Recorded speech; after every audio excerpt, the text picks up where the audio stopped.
Good morning! Happy Tuesday, guys. May bagong ano si Nene. May bagong pasabog. Charis. Ano yan, May? Malabon? May pansit malabon. Para manibago yung mga tao.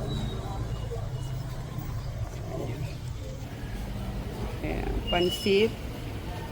Tinatakpan muna ng ng plastic para hindi ma-dry. Yan, yung pansit malabon. And the rest, usual pa rin.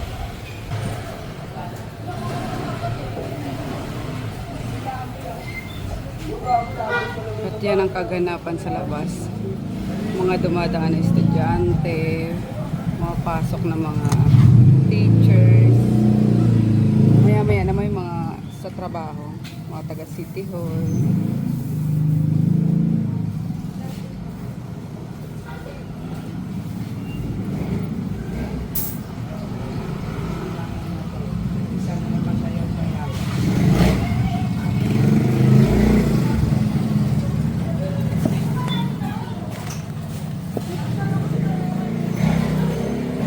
Sopas. Dalawa. Dalawang sopas na. Okay, 60 lang, sir. Ikaw na, May.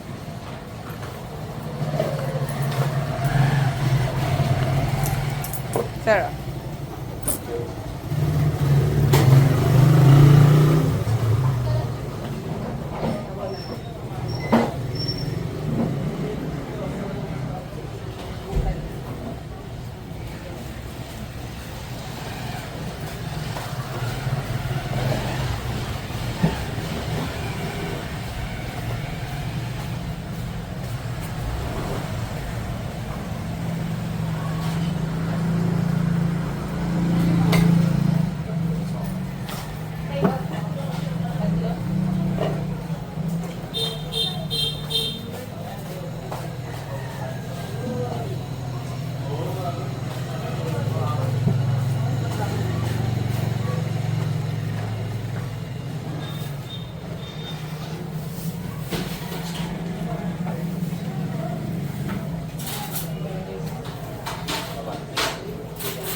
Nanay Sadi. Ato. Sukli mo. To, pahingi ako sa bawta. Konti. 90. Beef. Sabaw mo.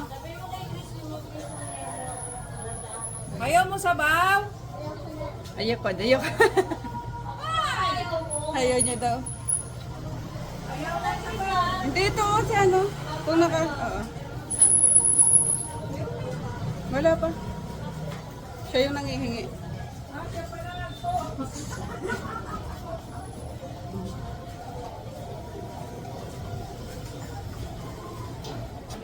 Sa'yo?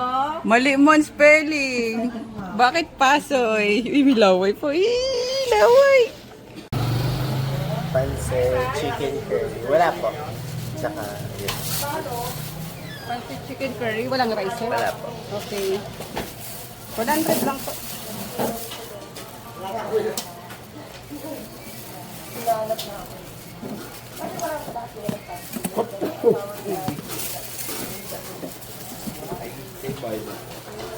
Sige, sir. Wait lang.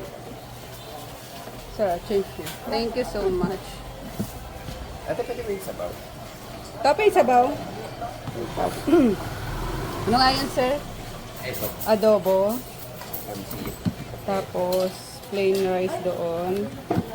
Pansit. At pa po akong rice. Okay. Pansit, tapos sinangag na, sir. Tapos, daing. And, Kape. kape. Okay. 190 lang po. Dito na. Tara, cheche po. Thank you. Uy, JC, aga. Ano doon? Very maaga. Ang cute ng pusa. Yan yung pusa. Sama nila.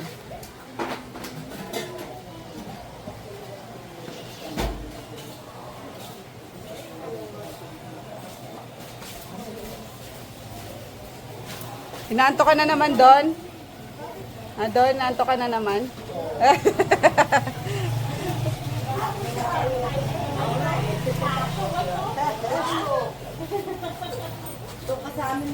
Good morning!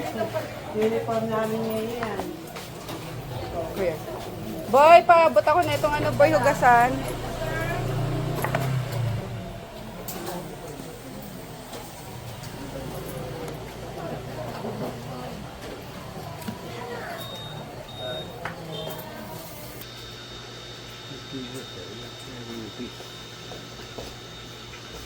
Para bukas na to, guys.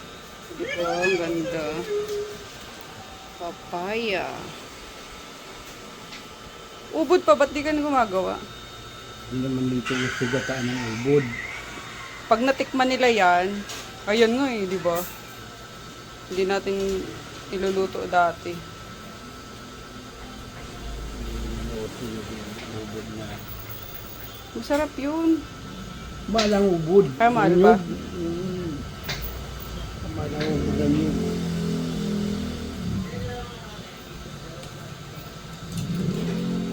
Mala to pag 50 lang. Malan yung ngayon. Ang gata.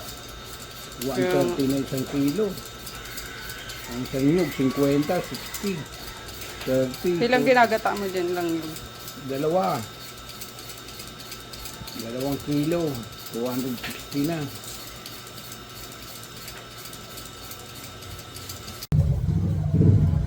Nagbilihan na yung mga taga-city hall. Mga busog na yan. Sabi ko mga taga-city hall, nagbilihan na. Mga busog na yan. Start na din silang magtrabaho. Sarap nung ano. Ay, may pork yun, di ba, may? May pork yung ano. Oh. May ginili.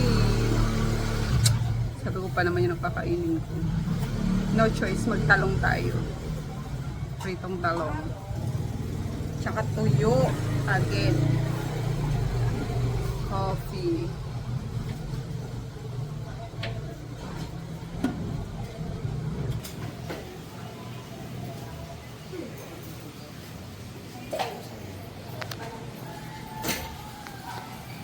Benta pa rin yung ano, pancake.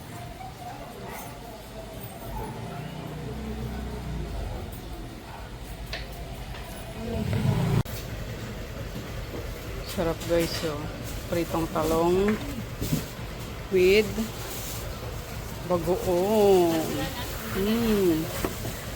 Kain tayo. Ngayon, with bagoong. Pwede ako makain yan? Sarap niyan eh. Konti naman yung talong. Meron pa doon, nagpaprito ako.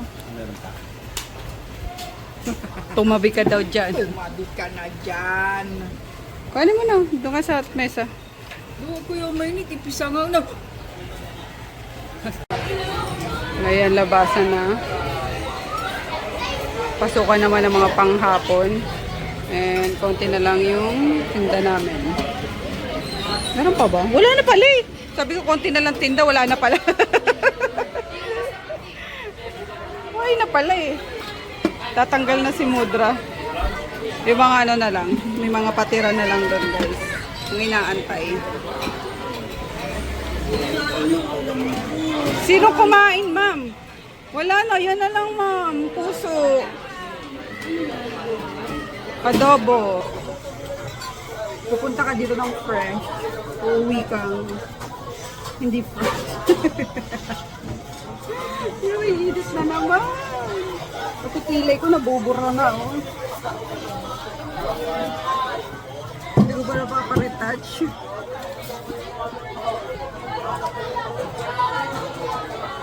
Thank you, Lord. Lo, ikaw yung huling kumain ah. Nagtira pa daw ako, oh. Si mama yung huling kumain ng ano, talong. Kinain pa niya. And, charan! Ubo, sold out. Thank you, Lord. Ito, sarsa na lang to kay Cara. Ulam ng mga mima ko. Dahil naubos yung ulam sa Shanice, wala kaming ulam. Nagluto na lang ako ng favorite, of course. Ayan, yung roast bowl na sardinas. Ayan, dagdagan natin ng tubig para masarap. Para sabaw pa lang ulam na. Lagyan ko na rin ng ano guys, ano ba to? Ano ba yung gutom na ako? May nawawala na ako sa ano. Nabobobo na lalo. Charis. Parang sinigang. Naginisa nga lang. Kasi talbos tsaka ano. Okra. Kumuha ako guys. Sago. Reuse yung ano.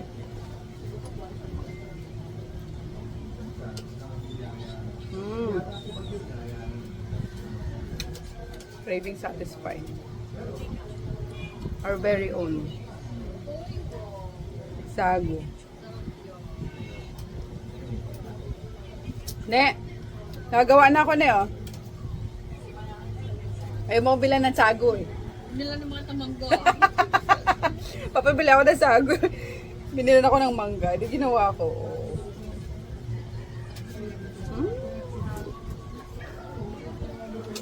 Sarap. Hoy! Chuchay! Kalbo ka na naman! Kalbo ka na naman, Chuchay! Sarap naman yung ulam niya. Kuha ka dyan, oh. Wala naman. Wala na po. Ano, pinanuan mo din? Sa'yo to? Oh, ne.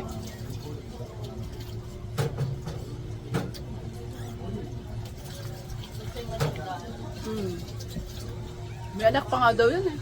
Hindi nga daw nila alam kung sino yung habang dito. Oh? Chay! Huwag ka nang malandi.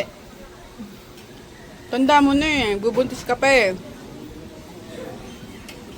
Sinong ama nun? Chay! Ano? Wala. Ubos yung pagkain. Ubos yung ulam. Nagsardinas nga kami. Bawal ka nun. Bawal. Tulog na. Kain tayo guys. Wala yung stand ko. Doon na lang kayo sa ano. Ayun, nagluto si Chris ng fried rice. Si Daddy, ano lang yung kinain. Palabok. Yung galing sa Shane's din. Tapos pumasok na. Maaga akong umuwi actually. Nakaidlip nga ako kasi sinabayan ko siya ng tulog eh. Ayun. Tapos, tuyo. And then yung kimchi na ano. Ano ba to? Pa-kimchi. Yung green onions. Sarap to.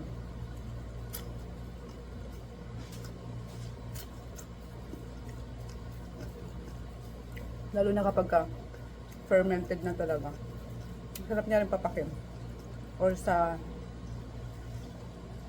kahit sa ano lang guys, simpleng piniritong itlog. Yung scrambled. Ang sarap ng kimchi.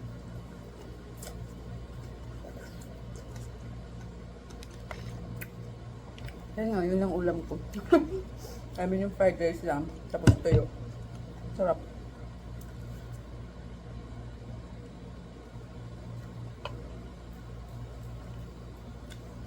Kain lang akong konti kasi since naka-idlip nga ako, baka matagalan akong bago makatulog. Siyempre, titingin-tingin sa cellphone, ganyan. Mamaya may nagmumukbang na naman.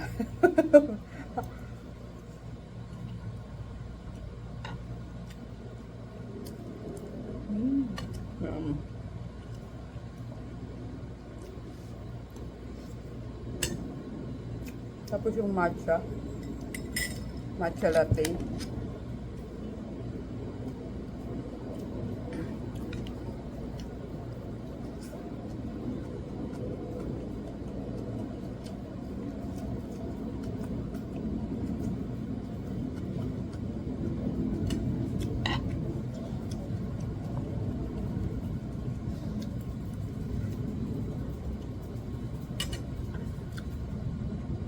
Perfect din siya sa tuyo. Kimchi.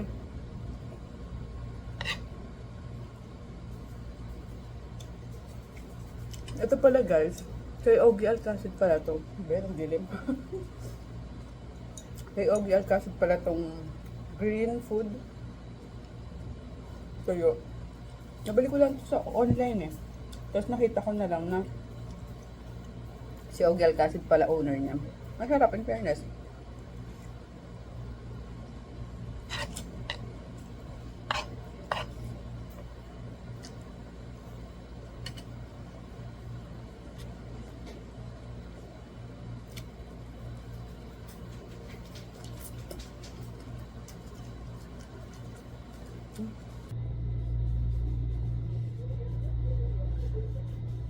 Hello. Sobrang lungkot ko ngayon guys. Ngayong araw na to. Di ko alam kung dahil to doon sa ano. Pero yun yung main reason kung bakit napakalungkot ng araw ko ngayon. Alam niyo yung dalawang batang nasunog sa ano, sa Misamis Occidental ata or Oriental. Grabe. Every time na may dadaan sa feed ko na yun sa nabalita nga yung dalawang batang yun, lagi na lang akong umiiyak. Kaninang umaga pa yun, nung una ko makita, kahapon ata nangyari yun. Tapos kaninang, di ko siya pinapansin actually, kasi akala ko parang sunog lang yung ganyan. And then nung makita ko na may dalawang bata, so inopen ko yung ano, yung balita, and then nakita ko ngayon dalawang bata na, alam niyo yun na hindi ko kaya na, parang bigla na lang talaga akong, ewan ko kasi biglang umano sa isip ko na yung palahaw ng mga bata, kasi may kita mo dun sa picture na talagang dead sila guys, magkapatid sila na, alam mo yun, yung bata na 2 years old ata yung bunso, tapos yung panganay nasa 5 or 6, yung gano'n, yung nakaano sila, magkataob silang dalawa. Kumbaga sinakloban nung kuya or nung panganay yung bunso niyang kapatid na sobrang sakit, grabe, kaloka.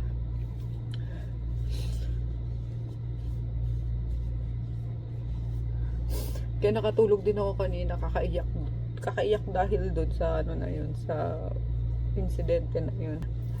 Yung parang iniwan kasi sila ng parents nila ata saglit para siguro maghanap ng bigas or ganyan, and then ayun nga, natukok na yung bahay. Gawa lang kasi sa light material yung bahay ng pamilya. Oh my god, para akong binabangungot doon sa ano, doon sa picture na nakita ko, kasi sobrang sakit talaga as nanay, as tita, na marami akong batang pamangkin.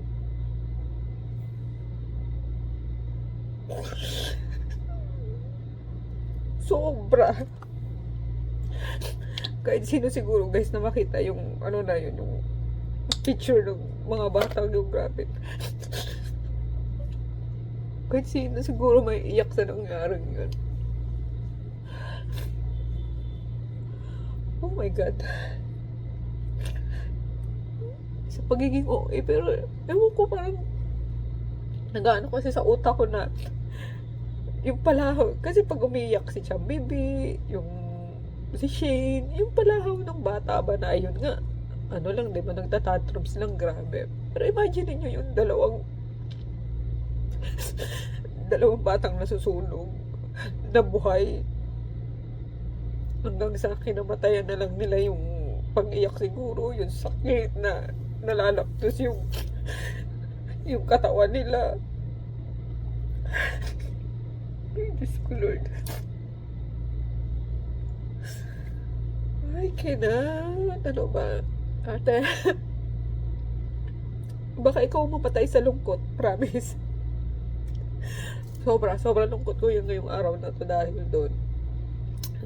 Ayun nga, di na ako naging productive masyado. Dahil talagang mag-ano ko, di ba? Siyempre, nasa online business tayo. Every time na mag-ano ko, magpo-post, sana may kita ko yung ano na yun, yung balita na yun. Ayan na naman yung luha ko. Kaloka. Uy, tigil mo yung pagiging iyakin. Anyway, ayun lang guys. So, diba? Hindi ko makatulog ako ngayon na umiiyak. Oh, wala na akong nangungo na tayo sobrang sipon. Anyway, good night.